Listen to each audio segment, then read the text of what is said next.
Well, my name is Merriman, and my friend here is Derek May.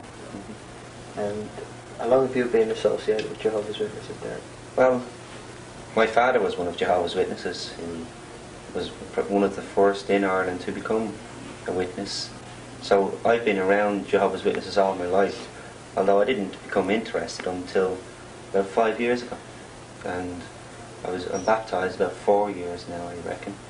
I'm associated still at the moment with the Dunleary congregation just on the outskirts of Dublin. And I'm just at the moving out of the congregation because of moving house, but I'm still in association with that congregation. Right. And I've been associated with the Dublin congregations for 14 years. Liz and myself, that's my wife, and we've pioneered together. And I've been an elder for the past 7 years. I've held various positions in the congregation. I've been watchtower study conductor, school overseer, and at the assemblies I usually overseen the department handling the field service at the big assemblies, and at the circuit assemblies I was the literature overseer,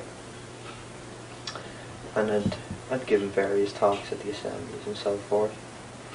Also, I've been asked on occasion to go out and help a congregation that perhaps needed a bit of help outside the Dublin area, and I done that and I enjoyed it, and for 13 and a half of those 14 years I've known nothing but happiness and joy as being one of Jehovah's Witnesses in Ireland. But then the September Watchtower, 15th Watchtower, came out in 1981, and it was the article dealing with disfellowshipping and disassociation. You were a watchtower conductor at that time? Yeah, that's right, I've been taking a watchtower. Now, when I seen that material on disassociation, as far as I was concerned, I couldn't see any scriptural basis for the points being made in it. Disfellowshipping, yes, I agree entirely with the idea of disfellowshipping. It's in the scriptures, and there's no problem with that. And I think it's nice if you have a group of people, you have cleanliness and so forth. But on this specific point of disassociation, no, and it bothered me. Now, it's always been my understanding that when you have the truth, you've absolutely nothing to fear, and you can question whatever needs to be questioned. So I done the best I could with this material in the September 15 Watchtower, but I just couldn't come to terms with it scripturally. I couldn't find a basis in scripture for it. So not too long after that Watchtower, I resigned from taking the Watchtower study. Had you conducted it in the congregation? That particular I did article? actually conduct the material, and that in itself affected me. Mm-hmm. And I spoke with a number of the other fellow elders about it, and like they couldn't come up with the scriptural basis either for disassociation. Now, things went fairly quiet. I still remained an elder, but I just didn't take the Watchtower study. And then around March, I seen the Time article on Ray Franz. I actually seen it at the end of February, beginning of March. And I read the article dealing with Ray Franz being disfellowshipped for having a single meal with a disassociated man. Now, I just couldn't believe that. That was unthinkable, that a man could devote 40 years of his life and be kicked out for having a meal with a disassociated person. So I didn't believe it. So when the brothers in the congregation started coming to me about it, concerned about, hey Martin, did you see the article on Ray Franz? You know, ex-member of the governing body disfellowshipped for having a meal with a disassociated person. I said, I don't believe it. But the truth of the matter was that the interview with Raymond Franz was a fairly nice interview as they go. It wasn't antagonistic, it didn't attack the organisation, and with the result I felt I had to check it out a bit more. Excuse me, a bit more. That's the 7-Up I've been drinking. So next of all, I phoned up Ann Constable, one of the writers of the article in New York, and the other chap, I've forgotten his name at the moment. but if you get the Time article, you'll see both the names. So I phoned that constable up in New York. I told her that I felt her magazine had a cheek printing a biased article like that against their organisation, and I honestly felt that way. I felt the organisation was wonderful, it was marvellous, all the great work it had done, and I just wanted this straightened out. So she said to me, well, I can understand you being upset. She said, quite a lot of Jehovah's Witnesses have been phoning into the Time offices here, and I'm telling you, Mr. Merriman, what I told the other people, the other Jehovah's Witnesses who phoned up, to speak to your governing body. So I said, why didn't you speak to our governing body? She said, I went to speak to them, but they had no comment. Well, that didn't sit right with me. That, we could have answered, surely we could have answered this claim that a man was disfellowshipped for having a single meal. It wouldn't have hurt. So there and then my friend and I, John May, that's Derek's older brother, and he's been associated for 15 years and an elder in the same body of elders as myself, and he's a very well respected brother in Ireland, and both of us decided there and then that we had to find out, get to the bottom of this. So 2 elders in good standing, we flew to New York. Wasn't he pioneering also? Oh, John was a regular pioneer, Yeah. Absolutely, yeah. For about 11 years. Yeah, 11 years.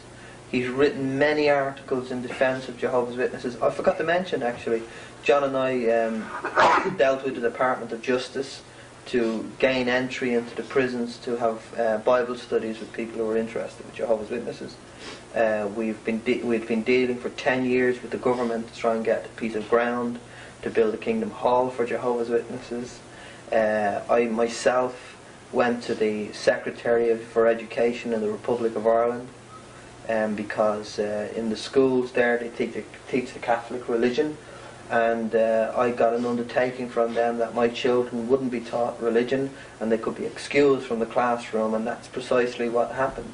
So we weren't taking it lying down, this religion of ours. We believed it was the truth, and we were going to do something about it. So that's why we felt so disturbed about this material. John felt the same way over the September 15 march too. So we flew to New York anyhow in March, and we then flew down to Gadsden, Alabama. We spent 5 days and nights with Ray Franz and Peter Gregerson. I questioned them, and so did John, very closely about this whole affair.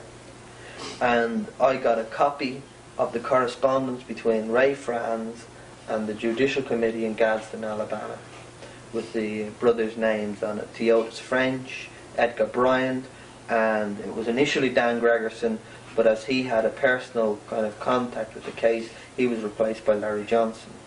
So we had all the documents, we read them over, we looked at the material, and we said, right, there are questions to be answered, we would like them answered. So naturally, where would you go to find the answer? You'd go to your governing body.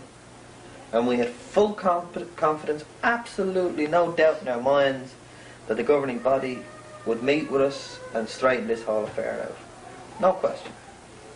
So we flew from Alabama to California, and from California to Texas, and then up to Brooklyn, New York. We were staying with brothers all the while, and we had a nice visit with those brothers, and we had some very good conversations about the matter in Alabama. But from what we could detect, the brothers had misunderstood the whole situation. They were talking about Ray Franz being disfellowshipped for apostasy, which he wasn't. He was disfellowshipped for having a single meal with a disassociated man. And the rumour was going around that Peter Gregerson went off with a cute little blonde, and some of the circuit overseers were spreading this rumour about, as we discovered in California and in Texas. So let me set the record absolutely straight. I stayed in Peter Gregerson's home with his wife Janet.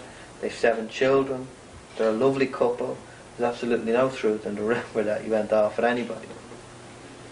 But anyhow, we phoned up Jack Barr, a member of the governing body. Now the reason we phoned up Jack Barr was that his wife Mildred, lo and behold, she was the very one that contacted John May's father in Dublin, Ireland. She was a missionary there at one time and helped him into the truth. So We spoke to Jack on the phone, Jack Barr on the phone. As I said, he was a member of the governing body. And we said immediately, Jack, we've been down in Gadsden, Alabama. We spent 5 days and nights with Ray, Franz and Peter Gregerson. And we want to talk to our governing body because we're disturbed. We have some questions that we wish to have answered. So his reply was, you were where? So we told him where we were. And he said, do you think that was wise? So John, his brother, said to him, John May said to him, well, Jack, it may not be wise organisationally, but we're lovers of truth. And the truth is what's important. And what we'd like you to do is to present our petition, if you like, to the governing body that we want to meet with them. And he said, well, he wouldn't do that. He didn't feel he could do that. So we asked him, well, look, if we phone another member of the governing body, namely Lyman Swingle, he was the chairman of the governing body for that year, would you meet with us then? If he proposed it, would you back him up? He said he would. He said, I'm having breakfast with Lyman Swingle in the morning, I'll tell him you phoned, and then you can phone him up yourself. So we said, great, Jack.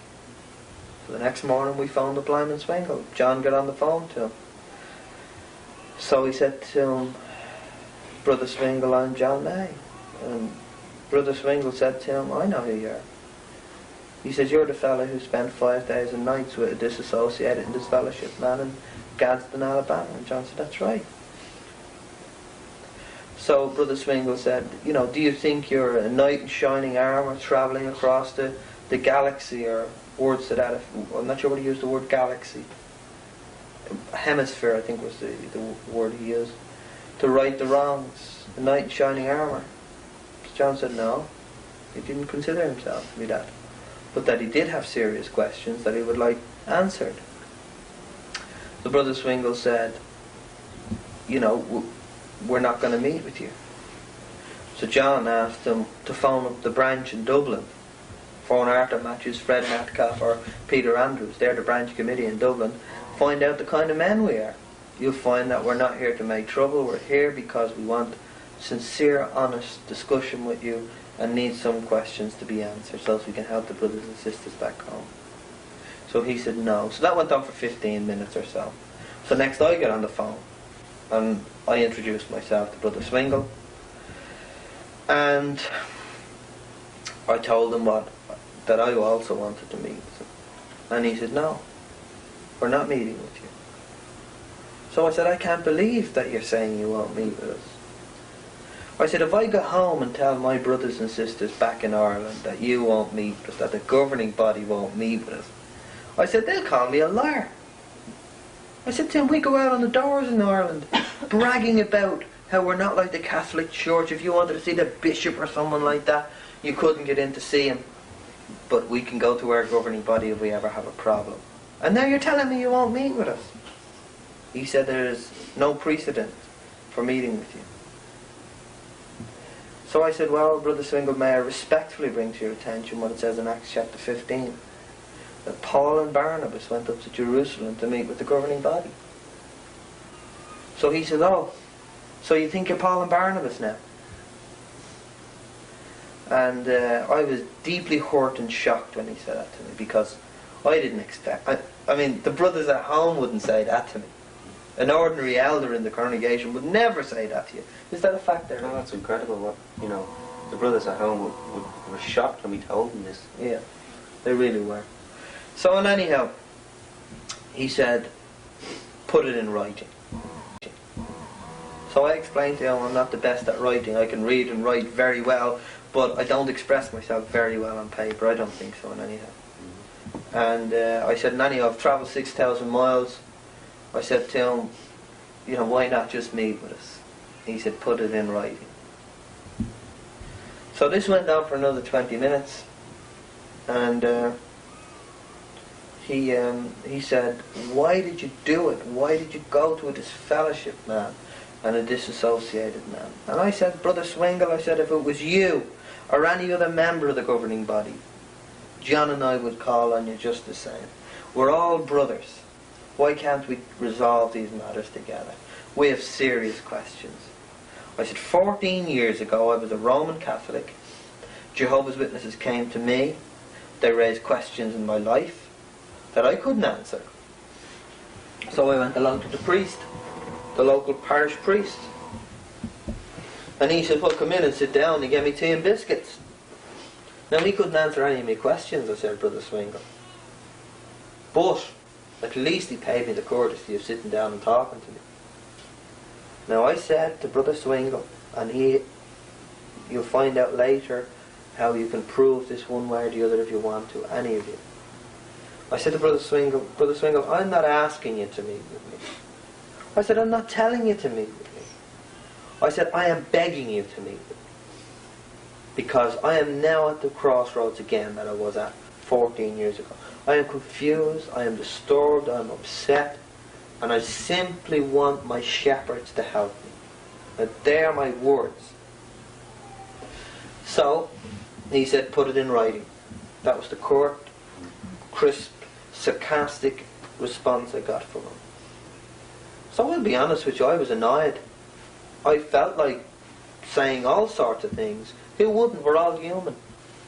So, I didn't. I wished him Jehovah's blessing. I said I would certainly pray for him because I felt that he did need prayer with an attitude like that. Being an elder and having that attitude. And we left him with our telephone number and told him we'd wait to call. And we waited 3 days and they didn't call.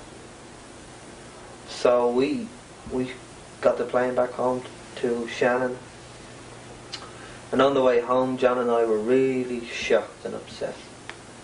I mean, our whole world seemed so gloomy and dull. We'd gone there full of hope, full of loyalty, if you like, thinking our questions were going to be answered, and there wasn't even an attempt to even hear the questions. So we got into Shannon, we went home. So that week, that was the very week, we got home on the Saturday, and the following Saturday, Brother Lloyd Barry was coming on his own visit to Dublin. So, you know, in my heart of hearts I thought to myself, well, maybe he'll meet with us then. Maybe he'll have been instructed to meet with us. But Saturday came and went, and Brother Barry didn't meet with us. So, the following week, when he left, we got a phone call from the branch, Brother Arthur Matthews. He is the branch coordinator in Dublin. And he said, I heard you were in America. He phoned John up. We want to meet with you. The branch committee want to meet with you. So, John and I went to him. And one of the branch committee was away, Brother Fred Metcalf. So we met with Brother Arthur Matthews, the branch coordinator, and another member of the branch committee, Peter Andrews. And we sat down with them. Yes, we told them we had been to America. Yes, we'd been with Ray Franz and Peter Gregerson. And we explained why we'd done it and what we hoped to achieve. And Arthur and Peter listened to us. And they questioned us a little bit about our stay over there and so forth. And we left after about 2.5 hours of conversation. Incidentally, one of the very disturbing points that came up in our discussion was that Ray Franz was disfellowshipped for having the meal with Peter Gregerson, but Cynthia Franz, his wife, was present on the occasion of the meal, and nothing happened to her, so we couldn't fathom that one, and I don't know whether any of you can. So next of all, we left, we went home, and the very next morning, Brother Arthur Matthews, the branch coordinator, phoned up John May. He said, John, we forgot to ask you one question. And John said, what's that? And he said, well, we want an undertaking from you that you're not going to talk about the things that went on in the United States of America. So John said he would give them that undertaking. John came to me and he said to me, Arthur had phoned them up and wanted to know what the situation was with me. So I said, no, I wouldn't give that undertaking. I didn't know what I was going to do, but that was how I felt about it. Now, I have left out one very important point. If you remember, I said to you earlier that you can verify our conversation with Brother Lyman Swingle. Well, the reason you could verify it is all you have to do is contact Brooklyn, because Arthur Matthews told us that Brother Lyman Swingle taped our conversation without telling us what he'd done. And a copy of that tape, along with a private memo, was sent to the branch in Ireland to investigate us and find out about us. Now, I found that extremely disappointing and disgusting, because there we travelled 6,000 miles to sit down and talk with them. They had no time to talk with us there and then, but yet they could send a tape to the other side of the world along with a memo to investigate us. So that was very disturbing. So nothing happened after that for about 6 months, until, let's say, about 6-8 weeks ago. Now, John and I, in the country as a whole, in Ireland as a whole, are very well known brothers, and it wasn't unusual for us to receive requests from other brothers or sisters, perhaps needing help for one reason or another. And what happened in the past 8 weeks really was proof of our involvement with the brothers on a countrywide basis, because John received a telephone call from a brother in Portlaoise, which is about 60 miles from Dublin. He's got a wife and 4 children. The wife was in hospital.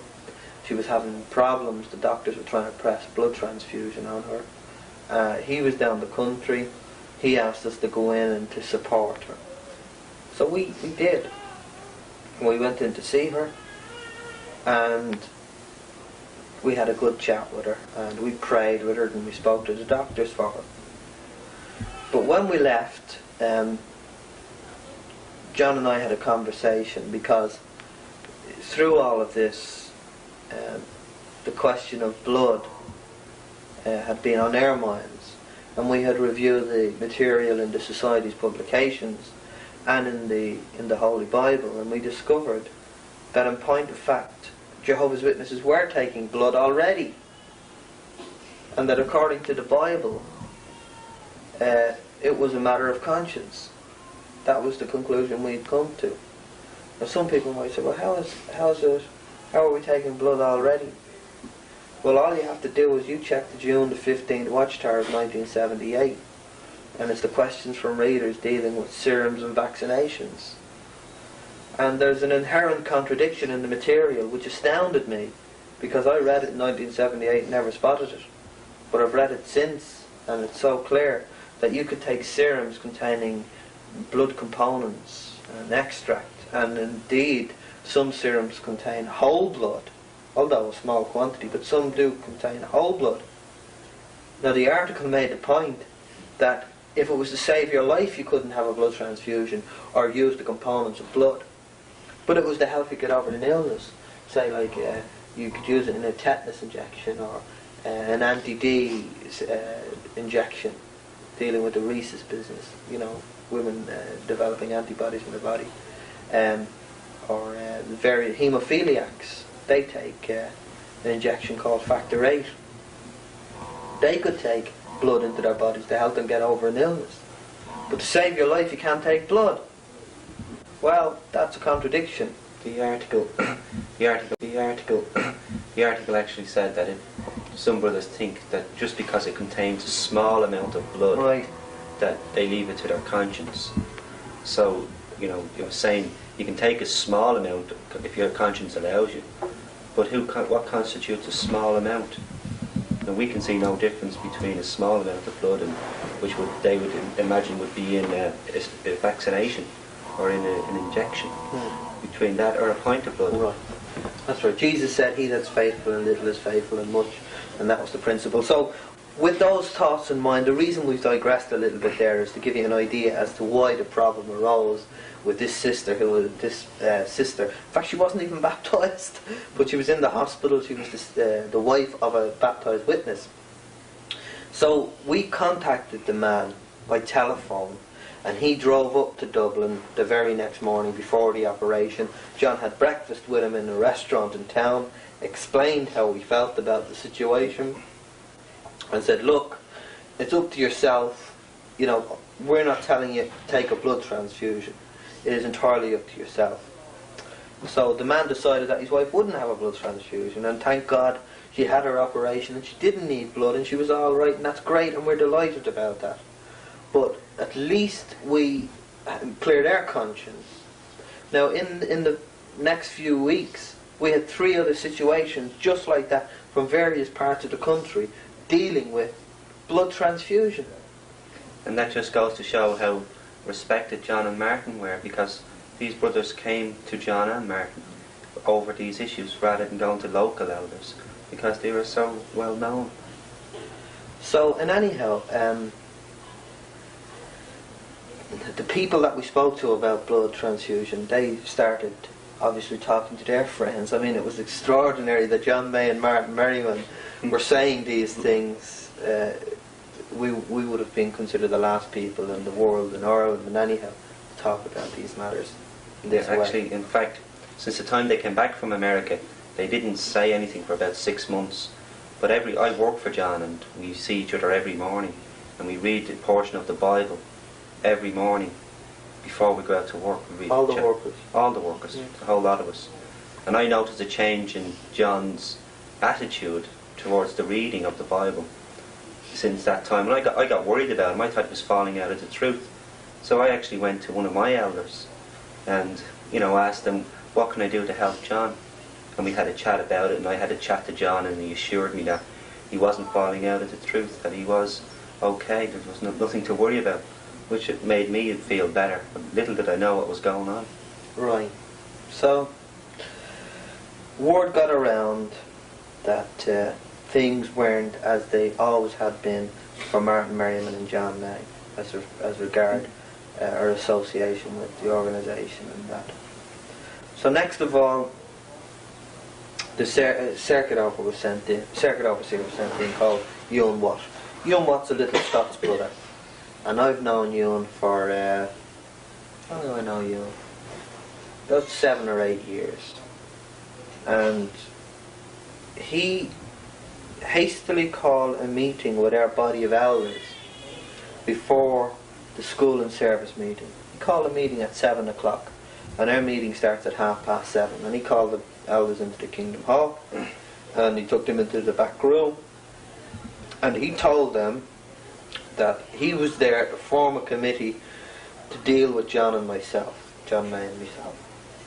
So on that body of elders, naturally we've some very close friends. We've served on the body of elders for years. They came out of the room and told us that he was forming, the circuit overseer was forming a judicial committee to meet with us. So when Brother Watt, Ewan Watt, the circuit overseer, came out of the room, he called John outside of the Kingdom Hall while the meeting was going on, and he spent 45 minutes outside with John May. Now, John came in and told me that Brother Ewan Watt wanted me outside in his car to have a conversation. So I said to John, well, what's it all about, John? And he said, well, he said, he's discussing with me about our trip to America, and John had the file with him, the Franz file, which when you read it for yourself, shows absolutely clearly that the man was disfellowshipped for having one single meal with a disassociated man, and nothing else. There was no other reason for his disfellowshipping. It also demonstrates that the case was handled very hastily, not at all in accord even with the society's direction of taking time to study matters and always, view what the Bible has to say about things, do not be hasty and so forth, and this was done with the greatest haste in the world. And anyhow, John had the material with him and offered it to Brother Ewan Watt to read, to enable him to get a clear picture of why John was feeling as he was feeling, and why I felt that way. And Brother Watt said to him, listen, he said, what is true or false, right or wrong, is not important. Is it in harmony with the society's policy, and are you talking about it? Now that's what he said. So John said to me he didn't like the sound of that. So I went out to the car and then he had to meet Ewan Watt. We sat in the car and Ewan said, well, what's it all about? So I said, well, what do you know about it? And he said, well, I've just arrived in Dublin from the north of Ireland, so I don't really know anything. Nothing. But I want to meet with you at a committee on Saturday, if that's convenient. So I said, well, what is the nature of the committee? And he said, it's investigative.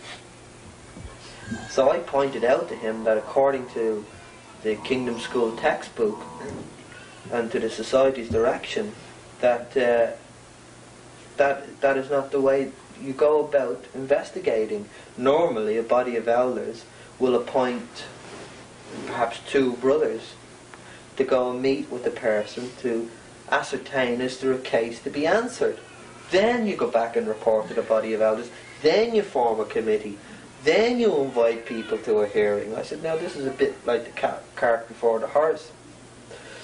So he insisted that there was going to be a committee hearing and that was the end of it. So I asked him, was it judicial? And he said, no.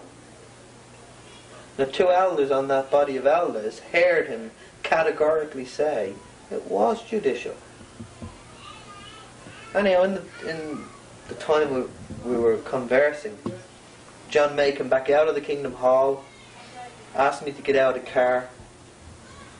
I excused myself, got out and spoke to John. John said to me, look at Martin, I feel they want to meet with me on Friday night. They're not going to read this evidence.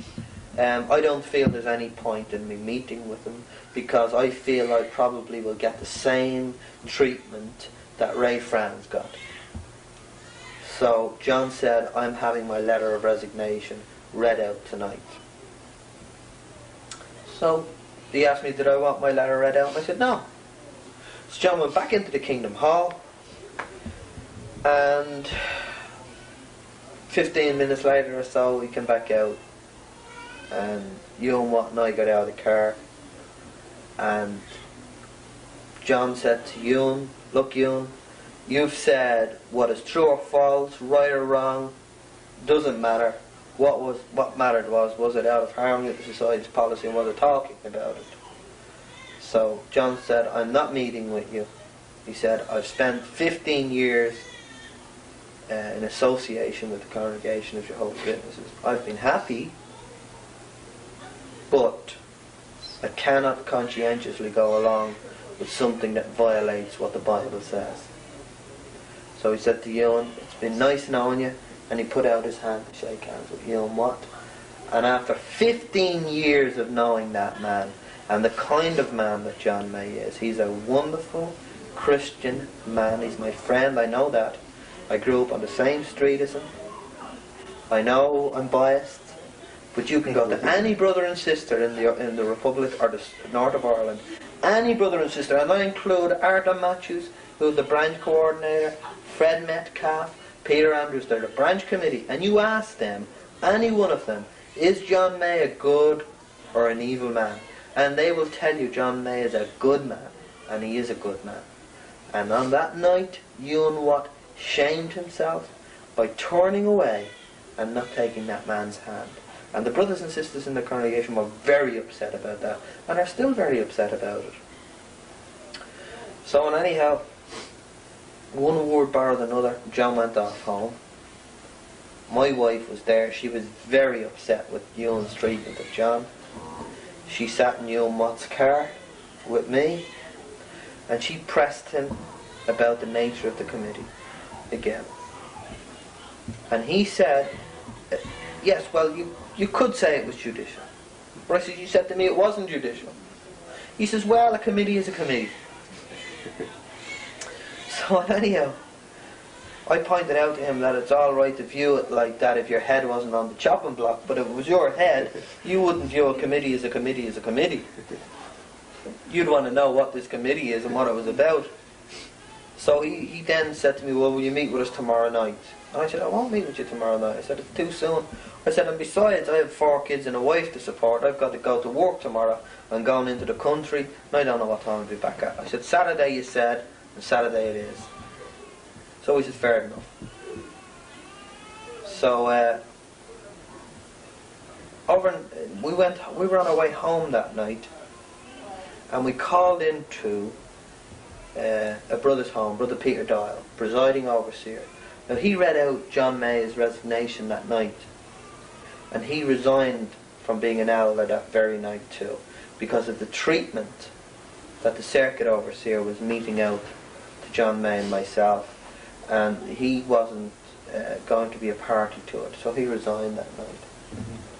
So when I got to Peter's house, Peter Doyle's house, he'd been an elder, by the way, for about 9 years.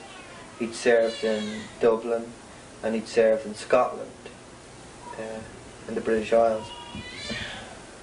So he was a man of quite experience. And anyhow, when I got to Peter's house, there was John May and his wife Yvonne. And that very night, 40 brothers and sisters came to Peter's home. And a number of them disagreed with John and myself, perhaps on the viewpoint we'd taken. But what they disagreed even more strongly with was the treatment of society, namely the governing body, the branch office and the circuit overseer was trying to mete out to us. And they shook hands with John, and they told him they will eat and drink with him any time they feel like it. And they are, any time. There's a stream of people at the John's home, any day of the week. Anyhow, before I met with them on the Saturday, I sent a letter to our body of elders, the local body of elders, requesting 3 things, really 4 things. The first one was I wanted a written invitation to the meeting, where it was going to be and what time, which I think is a fairly normal procedure. And then I wanted 3 things that I felt were in harmony as well and fairly normal. 1, I wanted to know the makeup of the committee that would hear my case. 2, what the makeup of the committee that would hear my case. 2, what were the accusations being made against me. And 3, who were my accusers. And I felt that was a reasonable request. So I passed this letter on to our body of elders. They passed it on to the circuit overseer. The circuit overseer, when I got home from work the next day, was sitting in my front room in my house. And we had a discussion that night, and it centered around whether I could have this invitation in writing. And he said there was no need for that I wasn't entitled to have it in writing. And I pointed out to him that it was normal procedure to invite a brother, and I'm asking for it in writing. So after 3 hours, I had to get him a small, tiny piece of paper out of my children's school book. And if you want to knock that off, I will actually get you.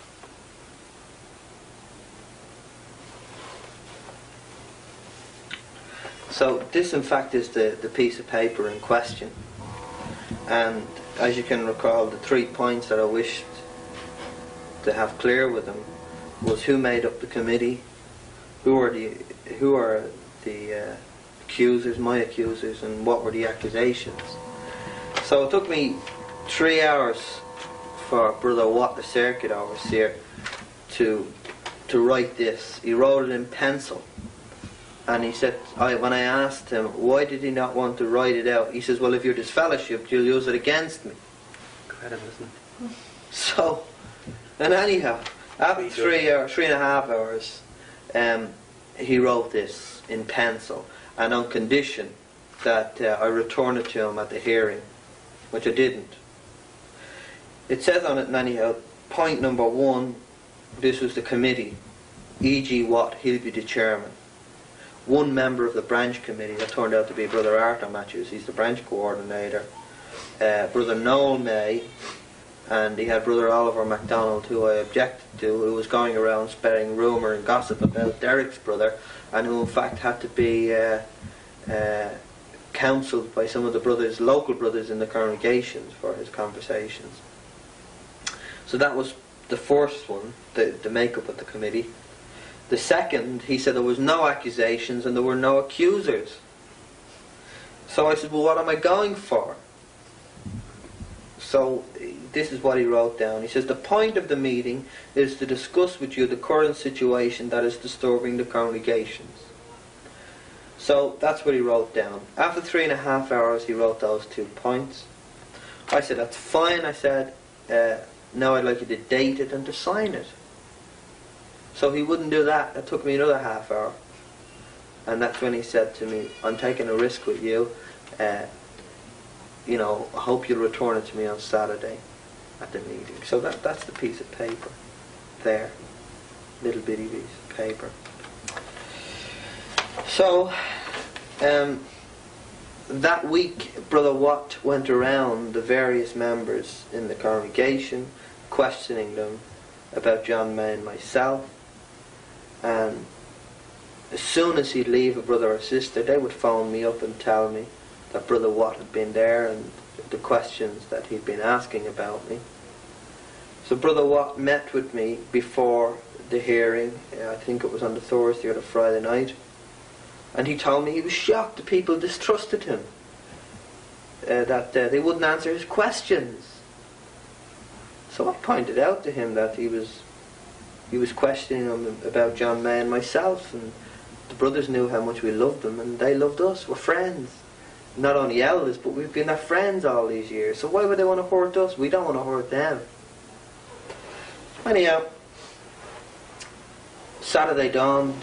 And by the time Saturday had come around, there was anywhere from 40 to 60 brothers and sisters wanted to come forward and testify on my behalf as to the kind of man I have been for 14 years in the congregation.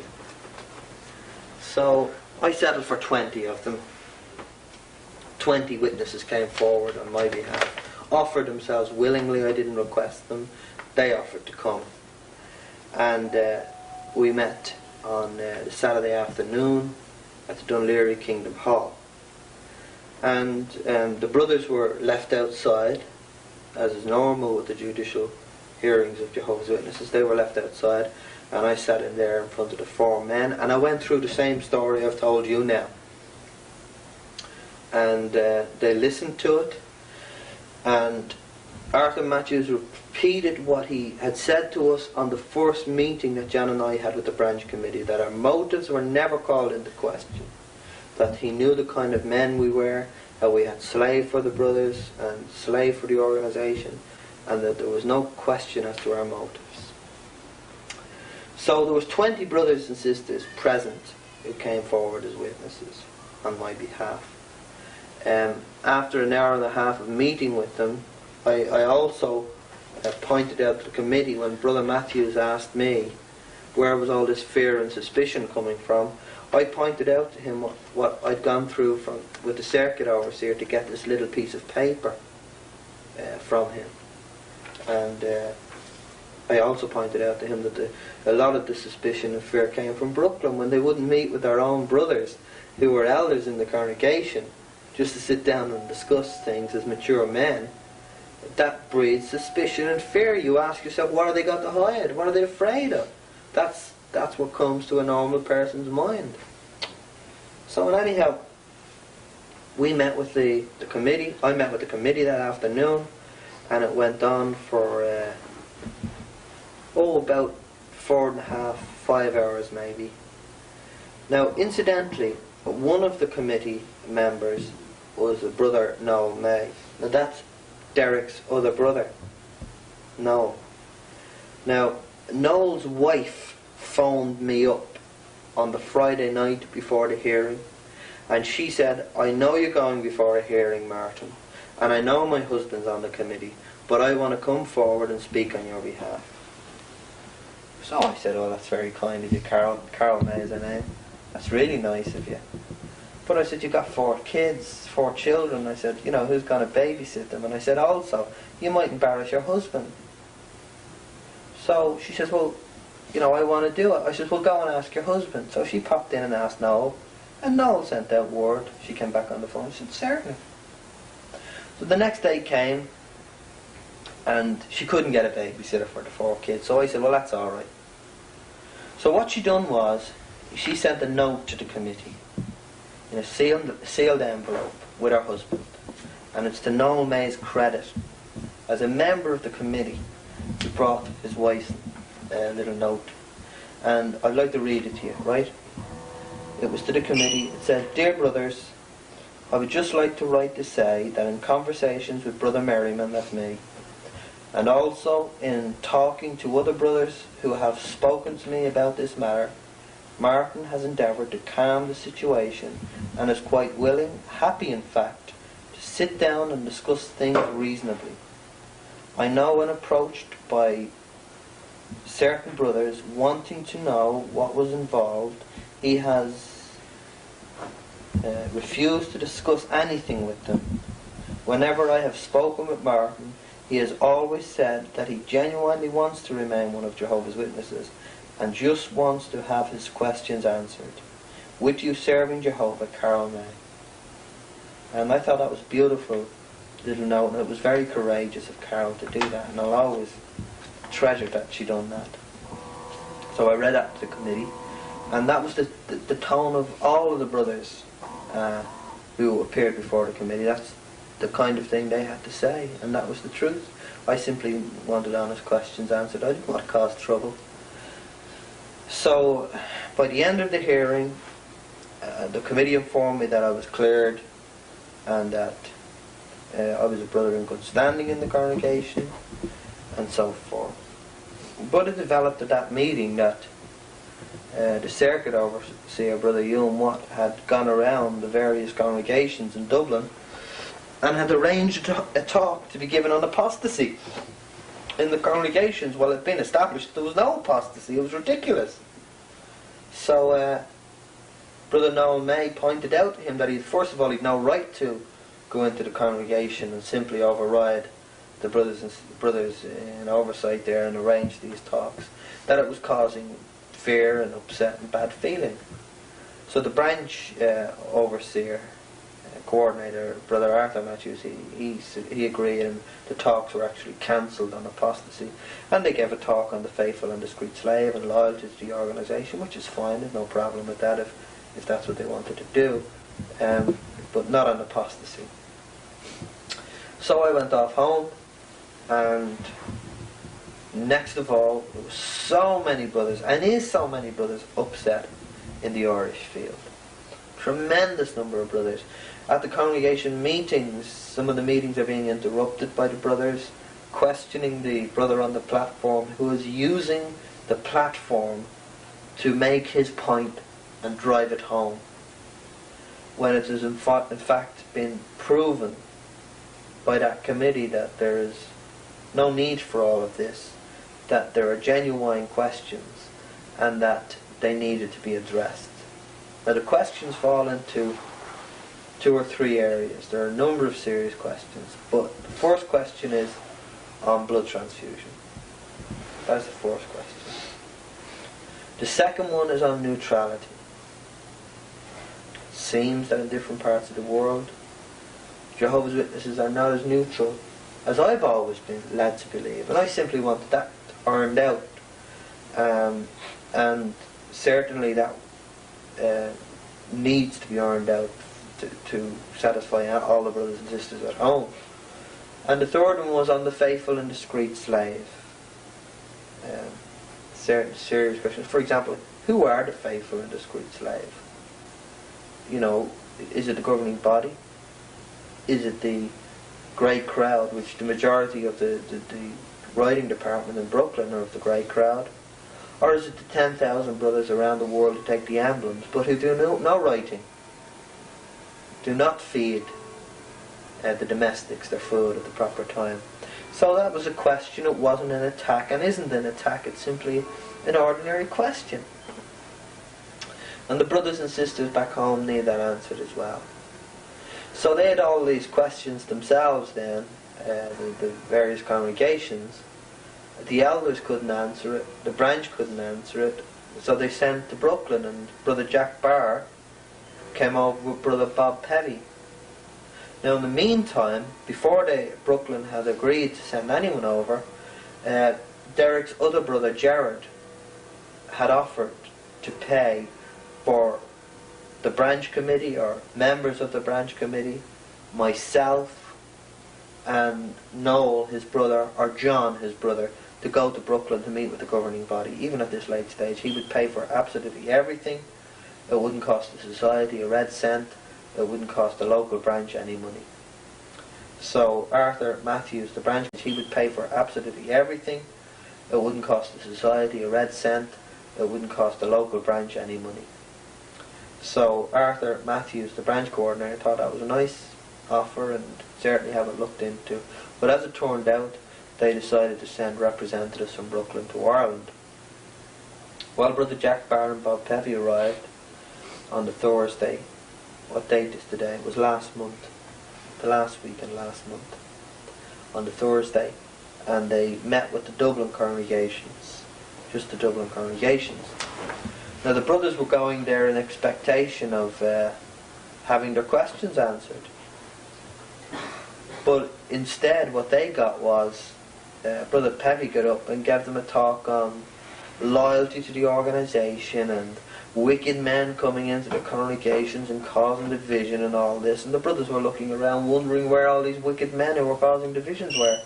Because as far as we were concerned, there was none in Ireland. So he looked at his watch and anyhow at the end of his talk and said, "Oh, I've got 3 minutes left," he said. And oh yes, there was this question on blood transfusion and blood. And he made a very feeble attempt to answer that. And I say that with sincerity and not with sarcasm. But to talk for maybe an hour and a half and to allow 3 minutes to such a serious question, you know, doesn't convey the idea that it's been treated very seriously. So I think, Derek, you went up and had a conversation with Brother Petty about his talk on blood. Yeah.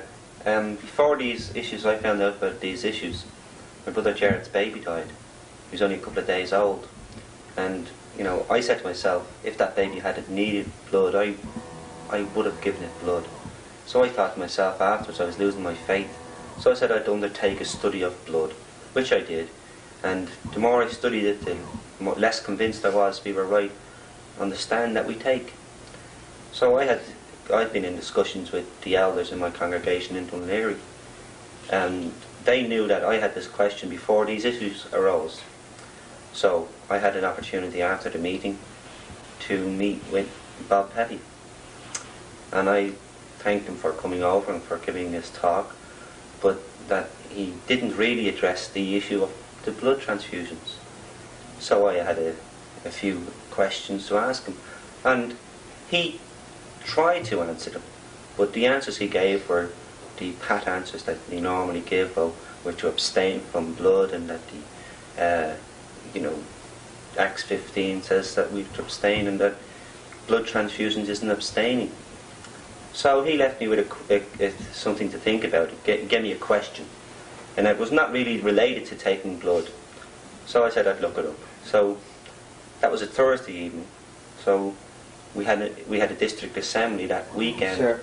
A circuit assembly that weekend, and we drove down to New Ross, which is about 100 miles away. Yeah, it's a 200-mile round trip. It's about a 200-mile round trip. And after the morning session on the Saturday, Martin had already arranged to meet Jack Barr to have coffee with him. That's right. I'll tell you about that in a minute. And I said I'd try get to see Bob Petty also. So I was standing at the entrance of the assembly hall, and after the meeting was over, Jack Barr and Bob Petty headed out. So I walked with Bob out to the car, and I asked him I gave him the answer to the question he had, and he didn't acknowledge it, but he tried to give me some more things to think about on the blood issue. and he had to go. He was going back to Dublin. He couldn't waste any more time, and he left the question unanswered. So that's where I got with that brother from Brooklyn. He didn't answer my question, and he hadn't got time to stay and do it. So now on the Thursday night when the brothers from Brooklyn were giving the talk in Dublin, this was before the weekend assembly, circuit assembly, I went up to Brother Barr after his talk, and I spoke to him for about 30 minutes, 45 minutes, something like that. And I went up and I shook hands with him and said, you know, I'm the face behind the telephone call. And he said, oh, he looked at me, you know. So I said, I'm Brother Merriman. Oh, he said, Brother Merriman, it's good to see your face.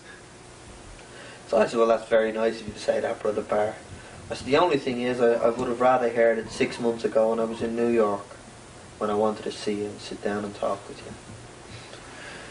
So he had a conversation with me then. He pointed out to me that he didn't know where all these questions were coming from, that a few weeks ago he had spent a number of days with all the brothers and sisters, 4,000 all the brothers and sisters, 3,000 or 4,000 of them. He said, and they've no questions. Their faces are beaming with the truth, they've no questions. Well, that seemed a little strange to me, so I asked Brother Barr, had he spoken to each of these brothers and sisters, and asked them had they any questions, and he said, well, no, he hadn't. So I said, well, you can't really say then that they've no questions. And anyhow, I then got on to the conversation about the September 15 Watchtower, and he says, where are all these questions coming from? I said, do you want to know? He says, yeah, I do. I said, well, it comes from the September 15th Watchtower. I said, I cannot accept that Watchtower as being scriptural. It's not in the Bible.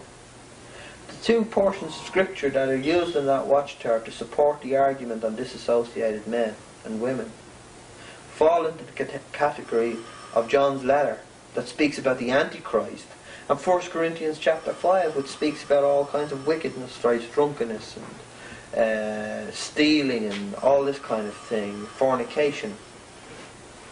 So I said my friend John May and Peter Gregerson didn't fall into those categories at all. So it couldn't be right. So he said, well, if you turn your back on the organization, you're turning your back on Jehovah and Jesus. And I said, no, you're not. Certainly not.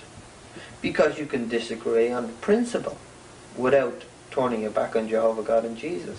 And John May certainly hadn't turned his back on Jehovah, God and Jesus. But that the Watchtower Society, I felt, had gone beyond the things that were written in God's Word. And I showed him the scripture in Proverbs chapter 17 and verse 15. It's a pity I don't have a Bible here, but I can quote it for you if you like. It's the scripture that says, if anyone or someone calls the righteous man wicked, or if someone calls a wicked man righteous, even both of these people are detestable to Jehovah. Now that's a paraphrased version of the verse, but it's in Proverbs chapter 17 and verse 15.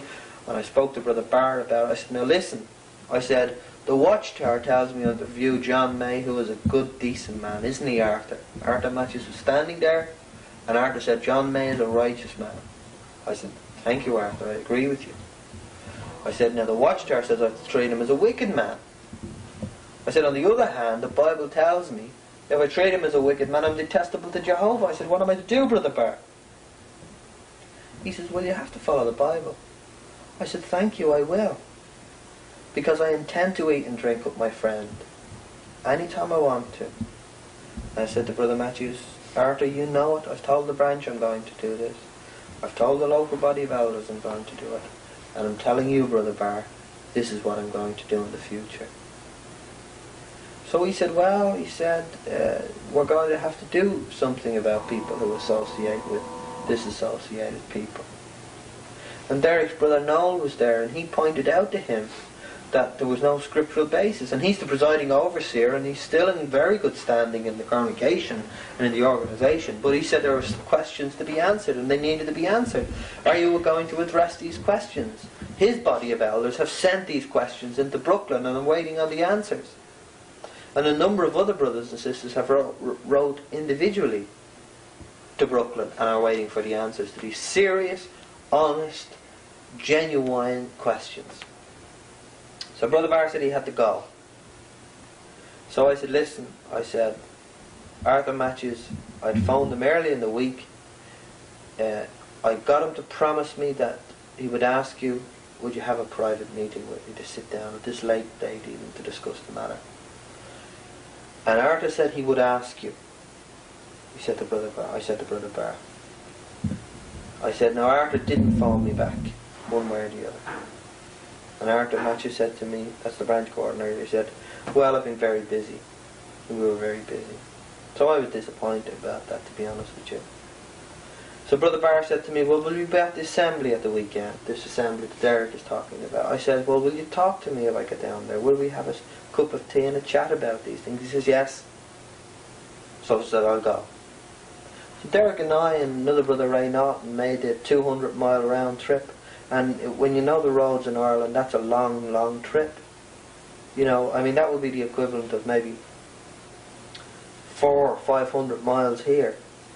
So we made that round trip. Now, I went down there to the assembly, looked for Brother Barr. I met Brother Matthews. He knew what I was there for. He'd heard the arrangement being made. And Brother Barr left without seeing me. And he never did see me. Although the branch had my phone number and he was returning to Dublin and he was there another day, he made no contact. So naturally I was disappointed about that. It's only human, isn't it? Mm-hmm. It's actually that, it's not that he just didn't see it, it's that this moment the session was over, they were gone.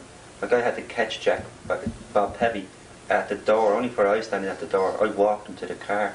I mean, the sessions weren't over 5 minutes before they were gone. Yeah. So, I was very disappointed about that. So we got back to Dublin and anyhow, and in the past few weeks, a number of brothers had resigned and the elders were trying to stop them from resigning. And the reason the brothers feel this way is because there's been no attempt to address the questions, the serious questions. None whatsoever. And the congregation that I've been associated with, the central congregation, it was one of the happiest congregations I've ever associated with in 14 years. Lovely brothers and sisters, and I love them and they love me, I know that.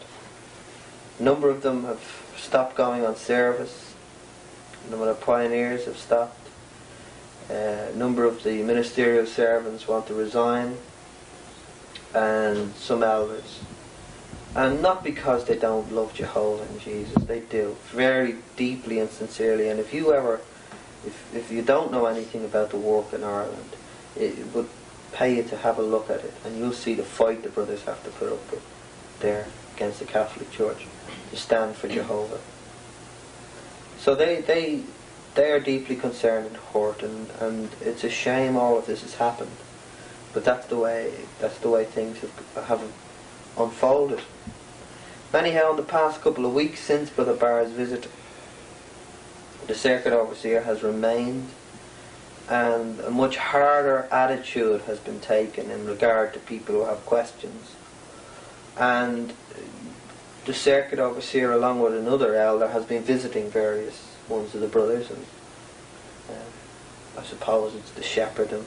But when the brothers raise a question, he's asking them, well, you didn't think up that question, who gave you the brothers? And I suppose it's to shepherd them. But when the brothers raise a question, he's asking them, well, you didn't think up that question, who gave you that question? So, on that basis, I knew what was going on. The brothers and sisters told me who had been visited by the circuit overseer. There's only one person that was left in the congregation, as John May had resigned.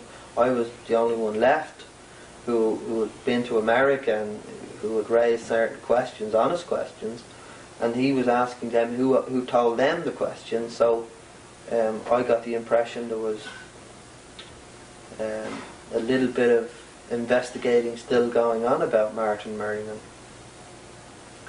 So that concerned me and concerned the brothers and sisters, and it disturbed me. So I had some decisions to make.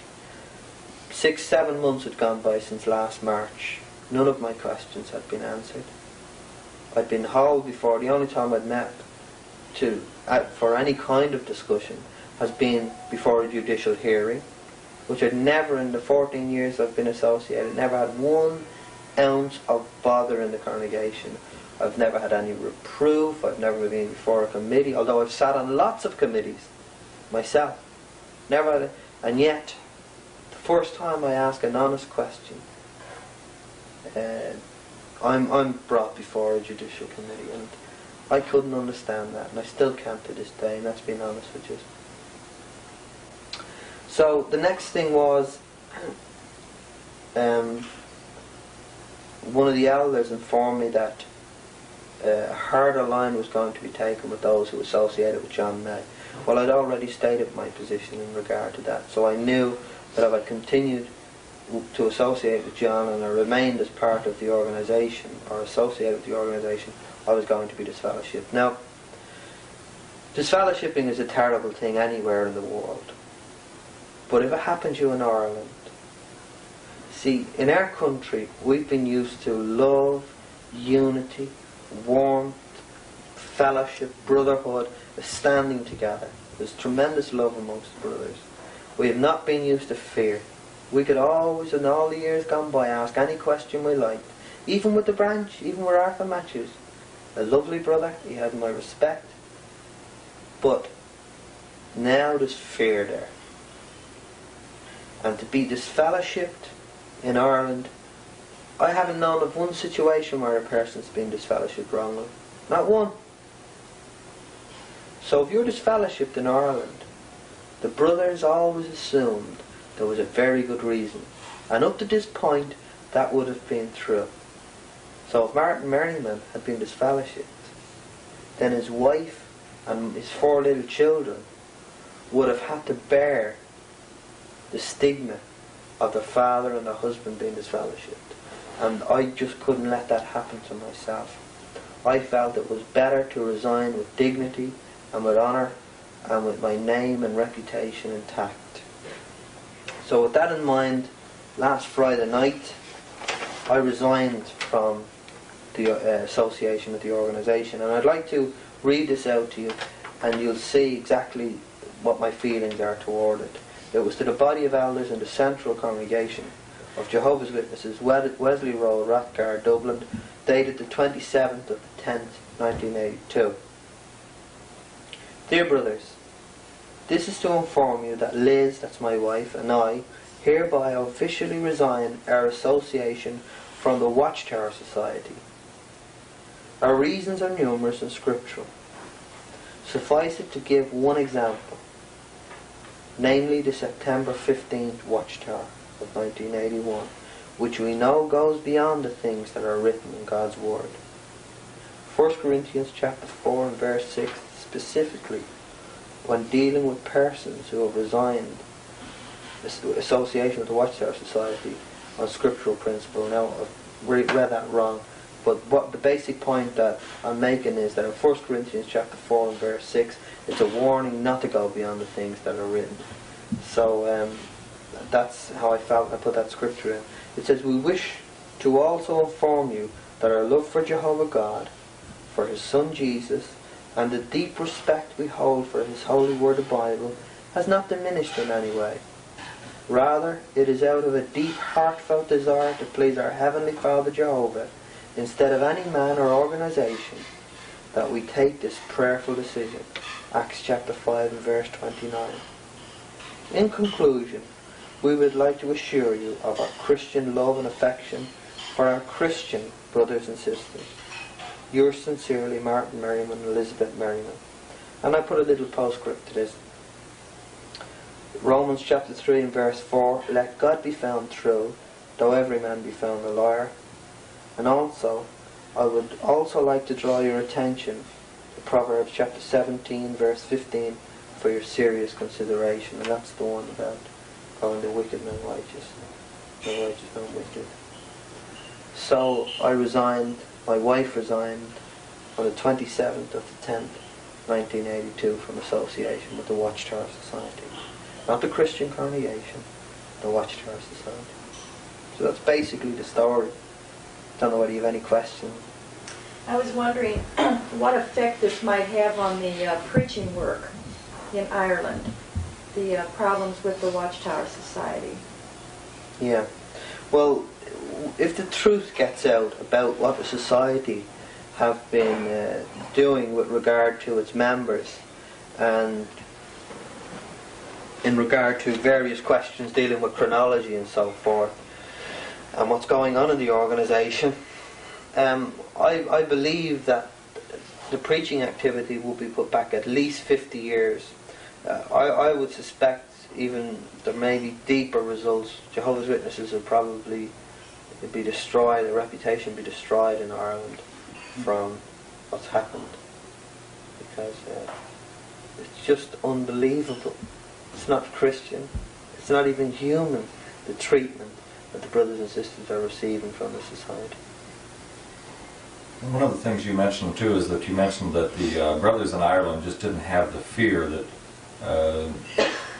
any kind of fears from the organization.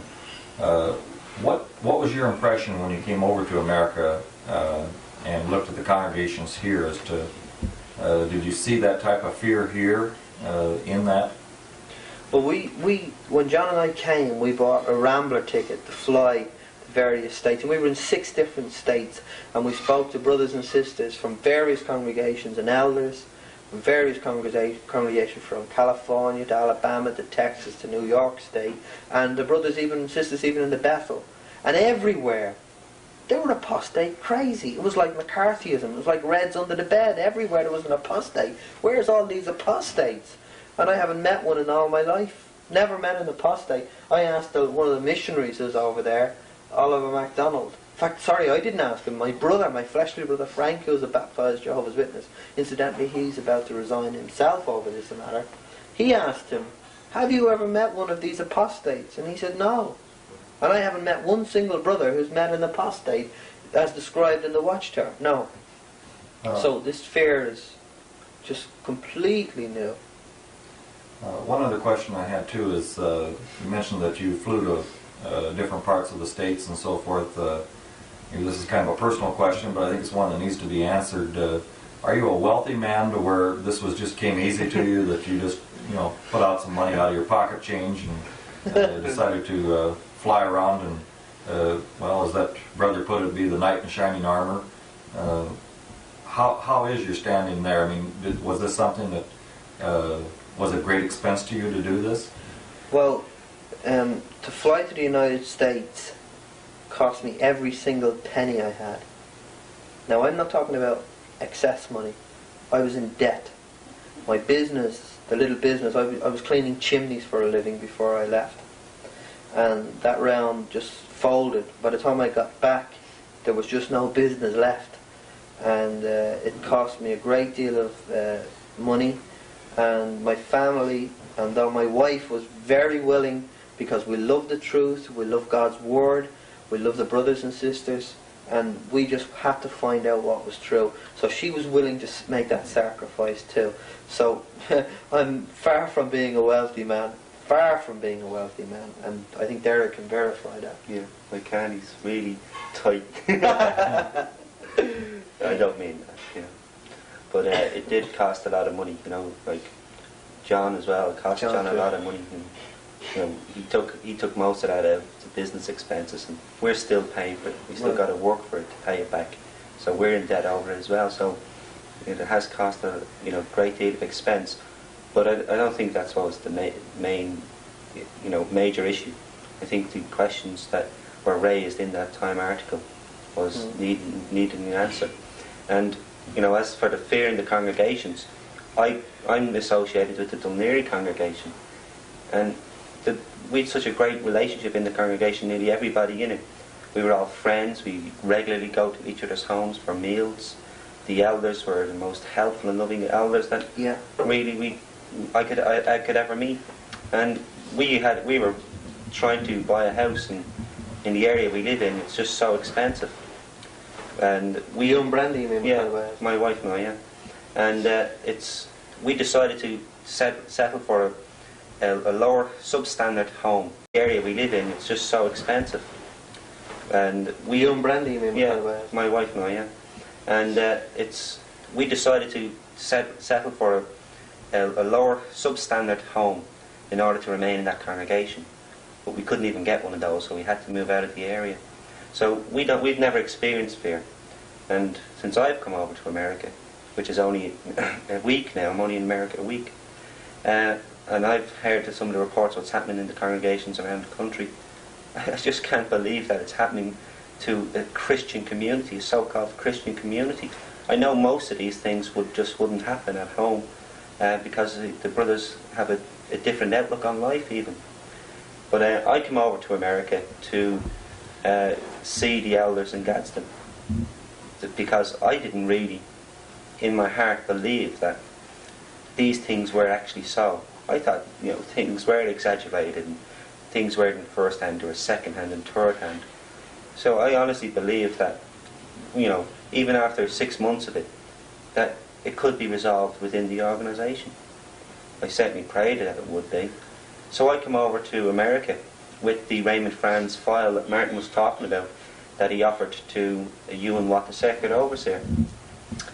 And while Jack Barr was in Dublin, he told Martin that there was a few talking to him at the time. He says, well, you'd get the other side of the story if you went to Gadsden. And spoke to the elders. And spoke to the elders there. So I came down here and I rang Larry Johnson, one of the elders on that committee, and I said I'd like to meet with you in connection with the Raymond Franz case. I told him I was from Ireland and that I'd only got a couple of days and that I'd like to meet him tomorrow night after the meeting, which was a Tuesday night. So he said okay, that was alright. So after the meeting I met with Larry and with Theodis French. He was also on that committee. And what struck me was that, they were very young men. In my consideration, they were young men. I only reckon they would be about, Theodis would be about 35 years of age. He just seemed young. And that struck me as unusual for two men on a committee to ruin a man's life, to be so young and seemingly so inexperienced. But I sat down with them and I said that the way that they handled the Raymond Franz affair had disturbed the brothers greatly in Ireland, and that I was over here and I was representing about 100 brothers. And that we had gone to our elders, and the elders just couldn't help us on this issue. So they brought in the circuit overseer and so on, and Martin has told the story what happened in Dublin. And I said that the branch sent to America, and Jack Barr came over, and it's on his authority that I am here now in Gadsden, that he said if I come to Gadsden that we'd get the other side of the story. So I asked him, could you help me to see what was the actual way we read of the case through. And they says, well, you've only got one side of the story, Larry Johnson says. He said, it was Raymond Franz's side of the story you've got. And it's obviously slanted. And this was a committee meeting, and it was private, and that we're not going to discuss it with anybody. So I said, but it's not private anymore. We all know about it in Ireland.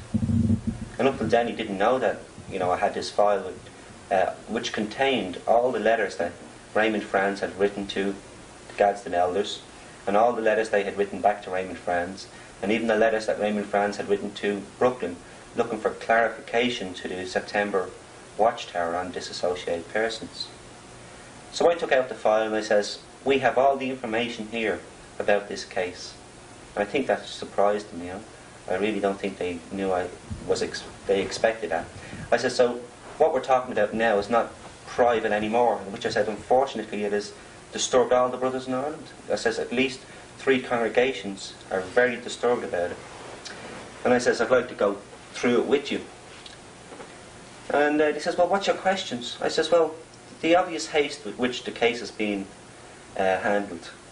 And I took out a letter and I showed, Larry, there's your signature, and I says, Theodis, there's your signature. So Theodis says, well, we're not going to go through this. This is a private and confidential matter. He says, and you're wasting my time, and you're wasting your time. And he got up and left the room. After 6,000 miles travelling to the other side of the world. I was shocked. Like, I've been in discussions with my own elders, and they've rang me up asking me to come and meet them, and they'll try to help me with my answers. Now, I was actually shocked. So I had to shout out the door after him. I says, that's disgraceful behaviour for a Christian.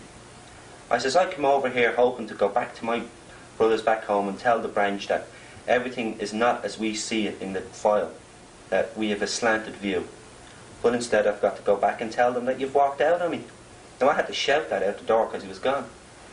So he came back in the room then, and he says, we handled the case according to procedure. He says, everything we've done was according to procedure, and the Brooklyn know of it, and they've got this file. And if they're not going to discuss this with you, neither are we.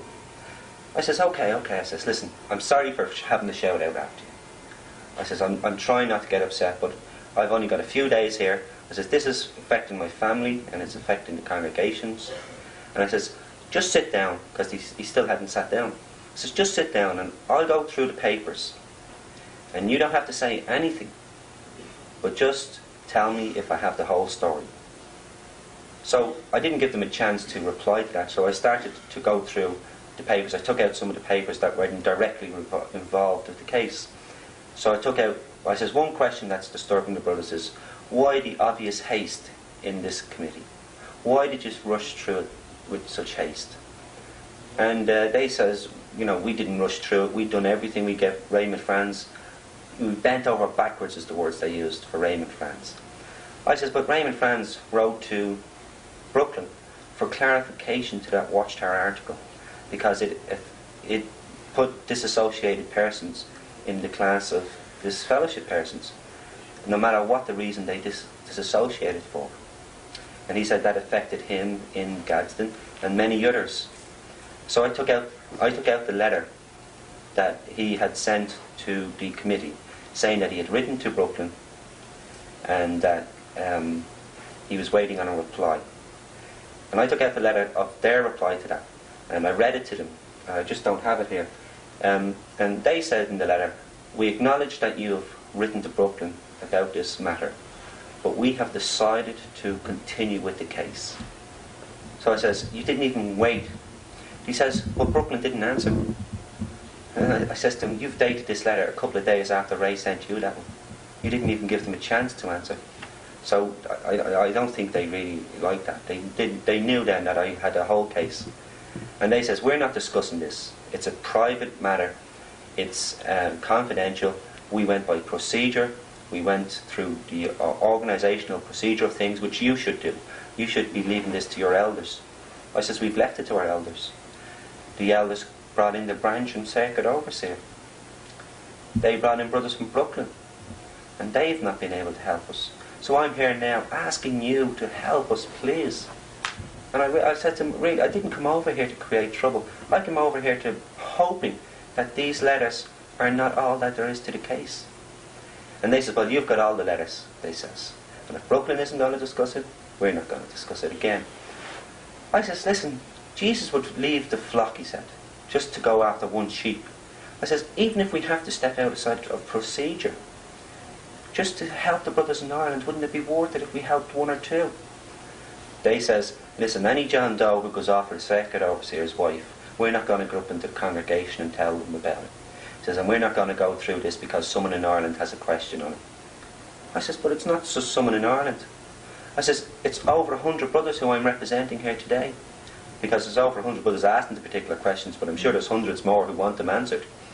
And I says, it's not a private matter. I've got the file here in front of me. Well, you've got the file, that's all there is to it. You don't need any explanation for it. He says, if you're losing your faith, and if the brothers in Ireland hadn't been loyal over this issue, well, they haven't got much faith to talk about. I says to him, I was shocked. I've never experienced anything like it. I'd like to put them down in County Cork for a couple of weeks and see how strong their faith would be. Yeah. But I says to them, I can't believe this is happening. I can't believe that you're saying this to me. I've really come over here looking for your help, and you're turning me away. And they says, we're not discussing it any further with you. There's no point. You have the file, and that's all there is. And that was it. They just wouldn't go through it with me. And I says, well, I'm really sorry it's come down to this, because now I know, I've come down myself and I've seen it for myself, that if you're not going to go through it with me, he says, there must be something to hide. I says, if you're hiding something, all you've got to do is just sit there, and I'll go through the papers, and you just tell me if there's something missing, and that'll satisfy me. But I just wouldn't even do it. So that was it. So since then, there's another elder in that who was associated with that congregation, who's rang up and he wants to see us tomorrow. So I'm going to go and see him tomorrow. And he said that the way they handled it was wrong, that they shouldn't have handled it in that way. So I'd rather not give that elder's name as yet, because we'll see what happens after tomorrow. But I must say, I have never been so shocked. Up to now, I've hoped that the organisation was okay. I could see there was certain things wrong, but I couldn't see any other way as being better. I could see that there was questions needing answering, and I myself was doing my own research and study, which I think all of us should, because if we resolve it ourselves, or if we find out the answers and questions, well then we'll be better people for it. But I think now that there's no avenue that we can hope to go to get these questions resolved. So I really am personally finished with the organisational procedure of things. Those men have proven to me that the community that we associate with is not as Christian as we'd like to think it. So that's where I am.